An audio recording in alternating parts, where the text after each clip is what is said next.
first knot we're going to see is the slightly rarer Kent knot, which, as Adam is showing here, looks great with a thin knitted tie. The Kent creates a small, neat knot, and the way to achieve this is to have the wider end on the opposite side to the one you normally would, so on the left. Twist the wider end halfway round and pass the shorter end over the long one. Then bring the long end round the back and over in front of the short and pass it up the back and through the loop you've just created at the front. Then remember to grab the knot and keep your finger gripped down in the middle as you tighten the tie to keep a dimple, as this looks far more impressive and creates the vital hourglass between the knot and the blade of the tie. It should always have shape, otherwise if it's straight from knot to the blade end, you end up looking a little bit like a McBusted reject. The next knot is an old classic. The 4-in-hand offers a long, slim knot that also works well with knitted and silk ties alike. This simple knot is easy to achieve, with the tie the normal way round this time and the longer blade right-hand side. Pass the longer side over the left, round the back, returning to the right-hand side. Loop it round the front once more, passing it up the back, over the top and returning it through the loop at the front.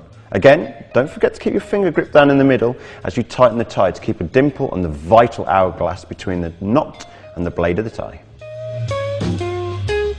We're going to finish up with the half Windsor knot.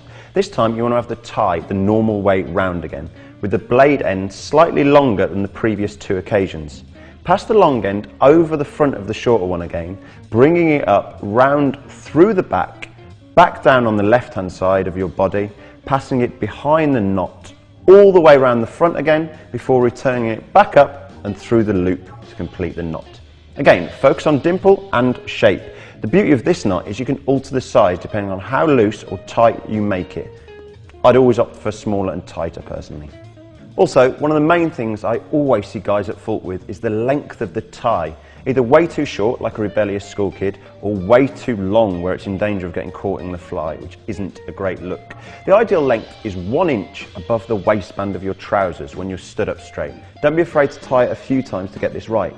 Then it won't dip in your suit, although a tie clip will also help this. But remember, the clip should be around the same height as the bottom of your sternum, halfway up the tie. No higher, no lower. Ever. Hope that's offered some food for thought on different options on your neckwear. I've been Stephen Kelly. Please subscribe to Men's Fashion Magazine's channel for all style tips and advice.